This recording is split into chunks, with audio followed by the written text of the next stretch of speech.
Hi guys, so before drawing and filling in my brows, I am just going to quickly groom and shape my eyebrows using a razor. Right now, I am just going to trim whatever hairs that grow past my natural eyebrow curve. These eyebrow hairs are usually longer and they stick out from your eyebrow curve. Baby, you give me ice and fire. I'll be using my razor blade to line up the top of my brows for a more cleaner look. Right now, I am just going to use my brow pencil to create an outline at the bottom part of my eyebrows. Using this brow outline lets me know the right place to clean under my eyebrows. Here I am going to take off those brow hairs and make sure that everything is looking nice and good. For me, this is the most important step when shaping your sparse eyebrows because it gives your brows a cleaner look.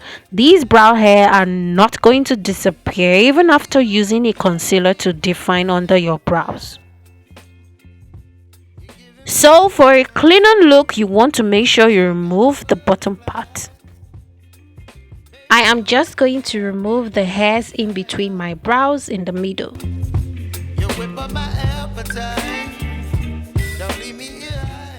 Still going to use my razor to line the top of my eyebrows. If you have thin or sparse eyebrows and you want your brow hairs to grow thicker, you can definitely try using clove water. I have used this for some time now and I definitely did see some improvement, so do try that out for your eyebrows. This is a guide to help you to know where your eyebrows should start, where you should place your arch, and where you should place the tail of your eyebrow. This is how you should know the beginning, the arch, and the tail. Make sure that your pencil is sharpened before you fill in and draw your eyebrows. Make a line that curves upwards and then you curve it downwards.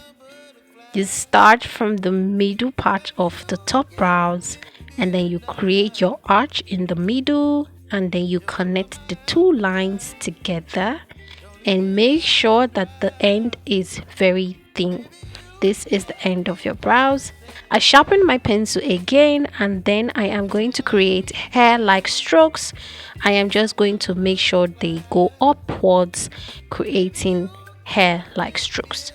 The ending of your brows, that is the tail, should be darker than the other parts of your eyebrow. So I am going to make sure that place is darker and then continue creating hair-like strokes that go upwards.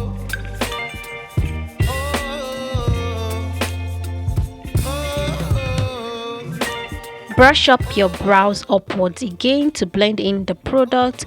I'll be using an eyeshadow powder. This is optional. You can use only your pencil if that is what you have.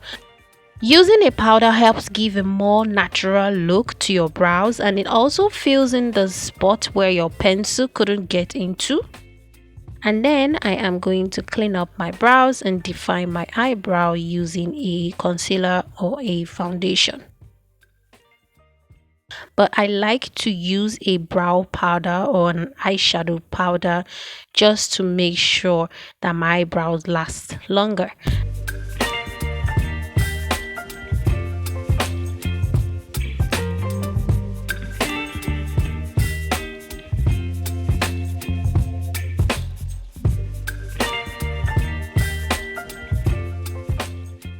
Make sure to blend in your concealer using a beauty sponge or a blending brush. You don't want to leave your eyebrows looking like this, trust me.